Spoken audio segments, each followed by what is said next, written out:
Hello. Howdy, y'all. Ignatius here. No, wait, that's my other channel.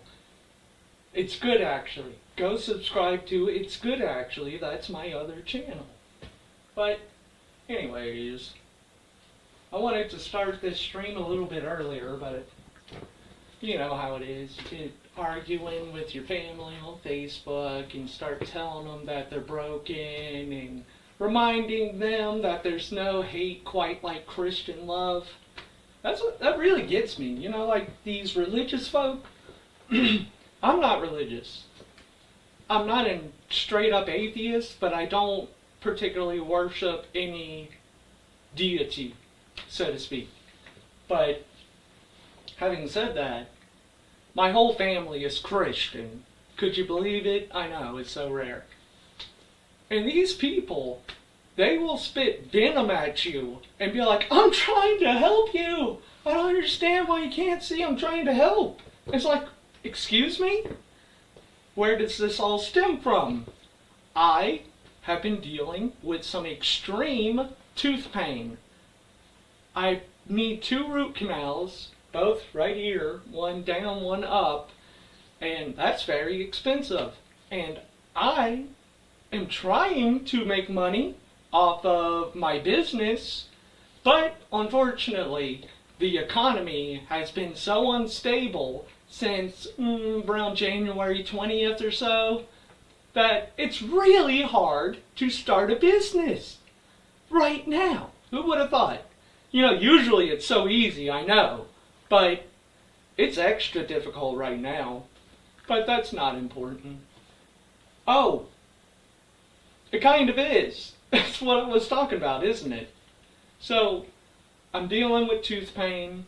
I don't have the money to deal with it, you know, to go to the dentist and get everything taken care of. So, I started a GoFundMe. And I thought to myself, hey, if some lady can become a millionaire because she called a little kid the N-word, I should be able to get a couple of thousand off of some sympathy, or maybe even some empathy. You know, there's people out there that have gone through tooth pain. I was wrong. All the Christian family members on my Facebook just started spitting venom at me. Like, it is egregious that I would ask for help, you know, from a Christian. I know, it's asinine to a degree that it's hard for me to deal with, honestly. But that's not why we're here. I wanted to do some mushroom stuff. So, what I'm going to start doing, I got this pitcher. I'm going to put some millet in it. And I'm going to hydrate the millet. And by this time tomorrow, the millet will be fully hydrated and ready to sterilize in a pressure cooker. So I got this right here. I got this right here. It's millet. Millet from North Spore. I've had really good results with this stuff, making grains fun. It's been a little more reliable than popcorn, I feel.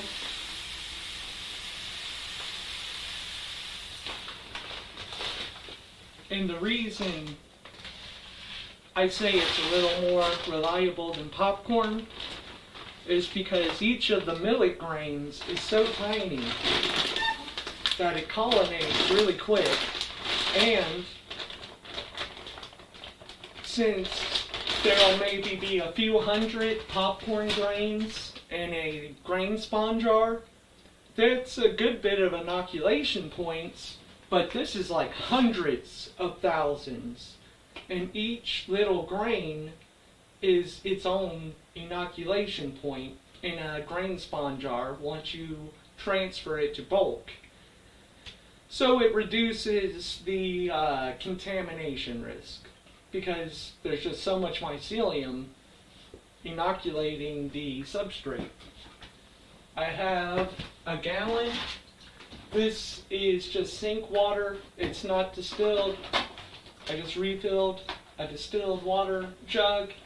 I use distilled water when I make liquid culture jars because there's not like minerals and stuff in it, so there's more room for other things to absorb into the water, is how I read it explained.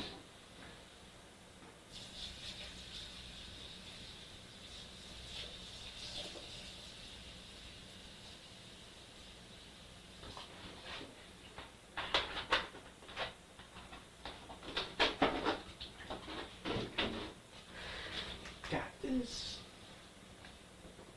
filled up with water.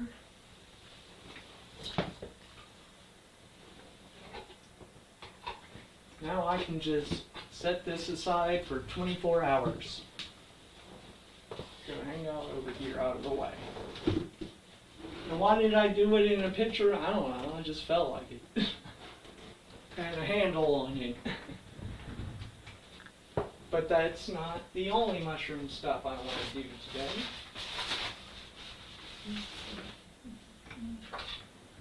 I've got this. I moved around some tables a few days ago. But this bin is my master mix of substrate for my wood lovers.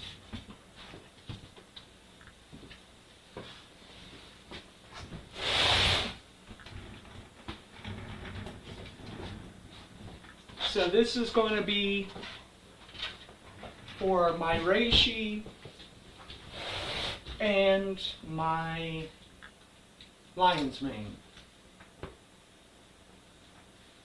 The mix I have in it, the mix for the substrate is 50% oak and I believe some mesquite sawdust, 30% soybean, and 20%, or let's say 15% cocoa coir, and 5% other gypsum and just different things like that.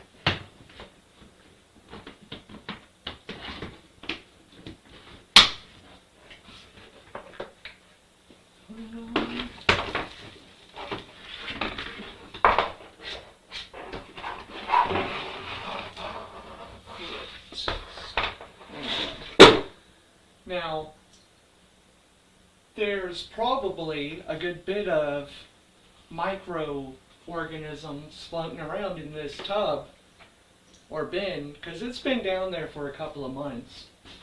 But the good thing about mycology in this process is I'm going to put it in a pressure cooker for 2.5 hours. So anything that's alive right now will be dead by the end of that process. I keep my bags right here. Let me get a couple of small ones and a couple of large ones. What I've been doing for my wood lovers is just sterilizing the substrate and inoculating the substrate while it's in one of these bags after it's done in the pressure cooker. And I'm going to do that until I'm out of bags. Like, I'm not going to stop doing that yet. But part of the reason I wanted to start hydrating millet today is because I would like to start inoculating millet grain spawn jars with my shiitake and my turkey tail. Because the shiitake, it fruited, but it took a long time for the grain bag to colonate and for it to actually start fruiting. And the turkey tail, I never really got it to fruit. Like some primordia would start to appear, but then they would abort. And the turkey tail mushrooms are so huge and beautiful that you would know it if it was fruiting.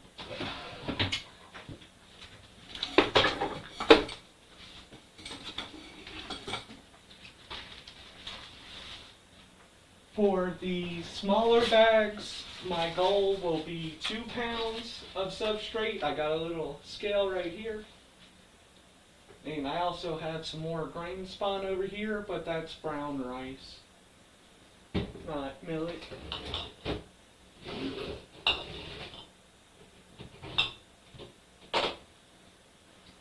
Making sure I got a spot set up for this.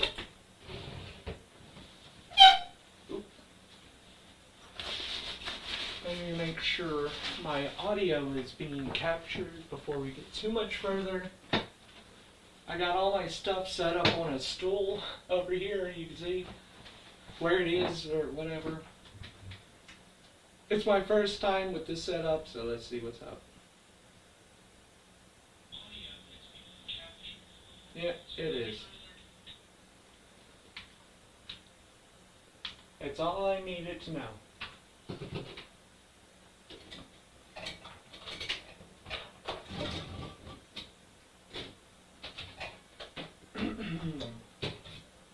A few days ago on stream, I made these jars, and I think these kinds of jars, or just this premise, is going to be my new business plan. Perhaps not glass, but I also have where I got the idea was from these little jars. And edibles came in these jars, and I was just like, hey, I could fill that up with substrate and some grain and see if anything will fruit in there, and it did.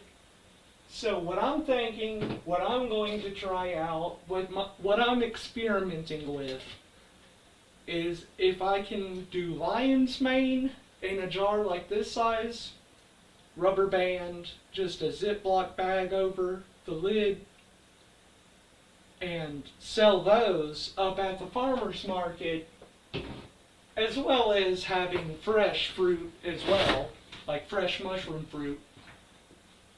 And if I decide to do it with glass, it'll be like, okay, it's X price for the jar with the substrate, but if you bring the jar back, I'll refill it, and it'll be a little bit less money. Or you can just buy new jars, of course. And if I can get some lion's mane fruiting in these little jars with a big broccoli top coming out the top there, and I could sell that up at the farmer's market, that would be great. That would be perfect. So that's what I'm going to try to do. So let's do it, right? Well, I am doing it. I'm just waiting to see if it fruits. For now, though, let's fill up some bags with substrate.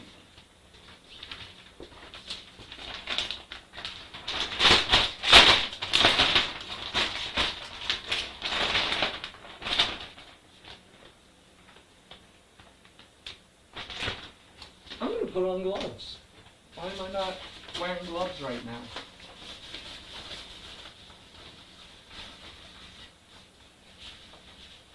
This bag is full of gloves. I've been searching for a deal on gloves for a minute.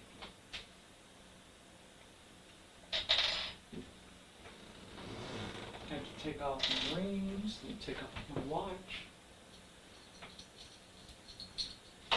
Take it off too. But yeah, I've been looking for a deal on disposable gloves for a really long time, and I finally found one. It was $5 a box for 100 pairs each of, and I bought a lot. I bought a whole bunch of them. I bought 1,000 pairs. Because, like gloves and stuff like that, disposable anything really, I always have this irrational nagging in the back of my mind, like, you're gonna run out, and then your life is just gonna be over. So I always, like, stress out over it. So if I'm ever in a position where I can buy a ton of something I know I'm going to use all of, and I can get a really good deal on it, I'm going to do it every time. Just so I don't have that nagging voice in the back of my mind every time I put on a pair of gloves. Because if I didn't buy 1,000 pairs of gloves, there would have been a voice in the back of my head. It's like, you better get your money's worth out of this pair because it might be the last.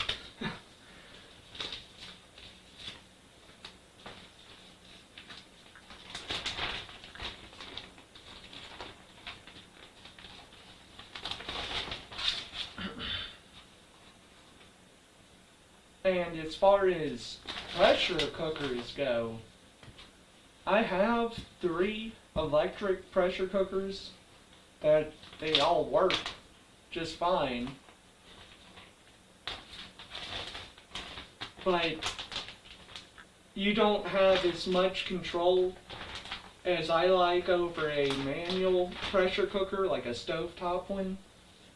And at first, I was using a pressure cooker that didn't have a pressure gauge on the top of it, and that was driving me insane.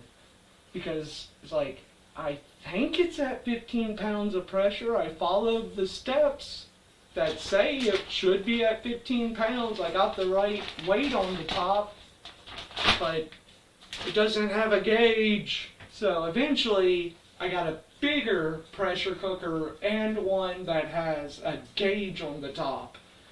And it just relieves so much stress from me. Because I know as soon as it hits 15, I can turn the burner down a lot and watch it hold that 15 for 2 hours. And I know its job is done.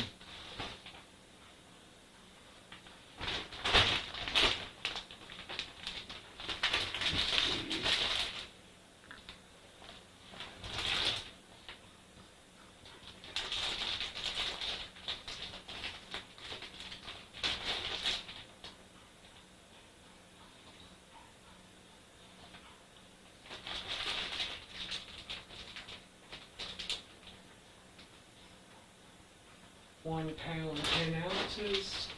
Just need a few more ounces.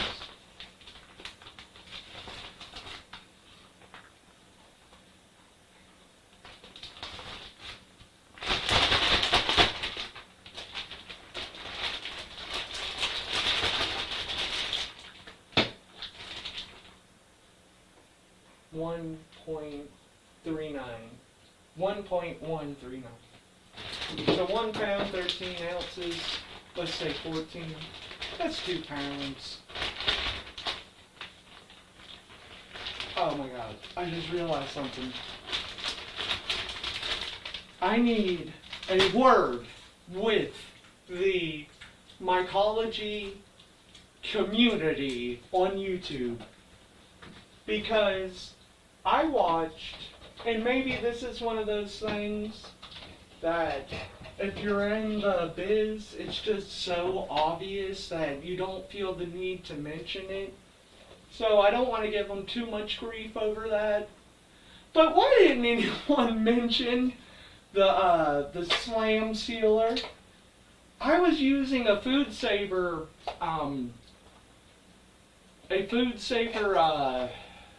freezer deal where it would have to suck all the air out and then it would sometimes completely seal it.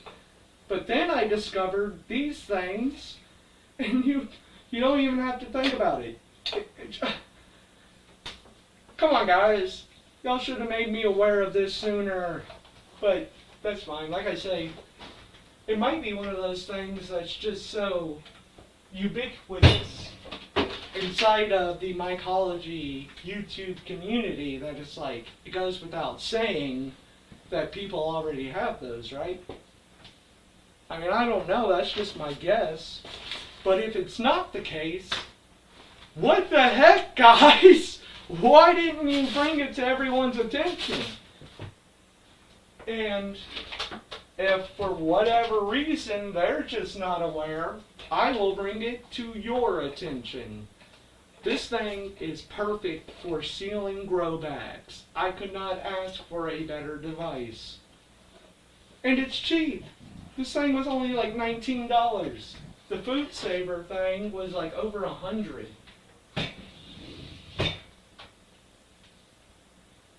Unfortunately, I bought the Food Saver thing a long time ago, so I can't return it. I just have to use it for its intended purpose. I just gotta... Ugh.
The farmer's market in my town, it's kind of like shares a parking lot with a pizza place.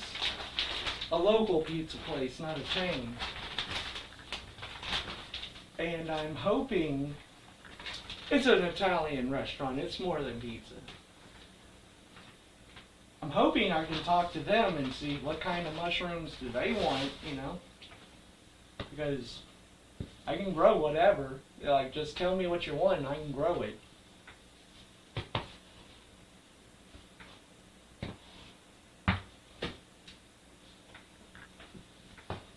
I'm going to have to sweep in here after this stream, which, gotta do that anyways, you know. I'm just going to have to do it extra bad after this stream.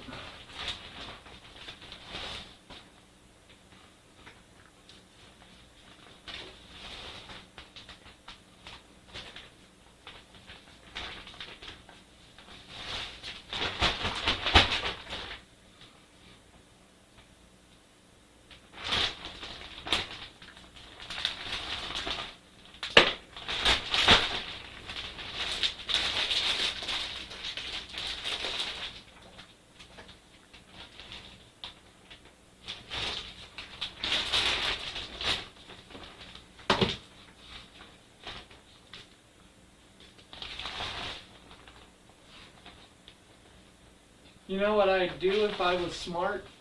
I would get one big scoop of the substrate with this, and I would weigh it so I know how much it is. But we're too deep. We're too deep. Maybe next time.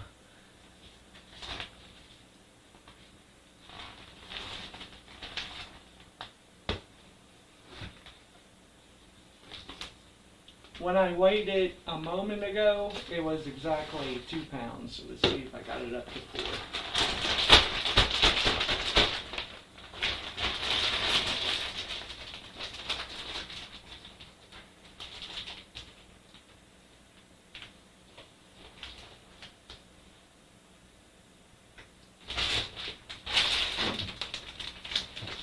One more.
Pounds, 14 ounces. Just a couple more scoops.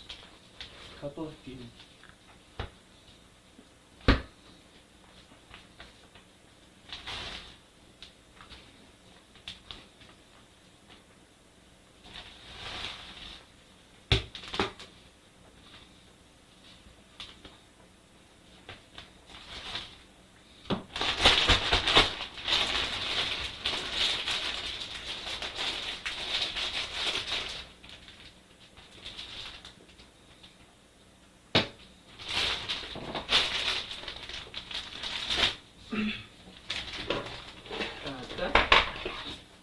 And there's still a ton of substrate in here. I filled this whole bin up. I also got a couple of 5-gallon buckets full of substrate. Some of them are just CVG, but I got 2 more that are also wood-based substrates.